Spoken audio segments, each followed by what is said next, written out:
سقط نادي الوداد الرياضي المغربي في فخ الهزيمة أمام العملاق الإيطالي يوفنتوس بنتيجة ثقيلة بلغت 4 أهداف مقابل هدف واحد، وذلك في المباراة التي جمعتهما اليوم ضمن منافسات بطولة كأس العالم للأندية.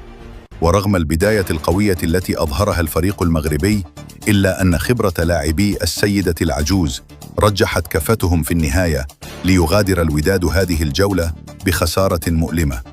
ويستعد الوداد الآن لخوض مواجهة جديدة وصعبة حين يلاقي نادي العين الإماراتي، وذلك يوم الخميس الموافق 26 يونيو 2025، وستنطلق المباراة في تمام الساعة 10 مساء بتوقيت مصر والسعودية،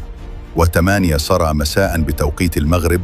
في لقاء يسعى من خلاله الفريق المغربي إلى استعادة توازنه وتحقيق نتيجة إيجابية أمام خصم لا يقل شراسة.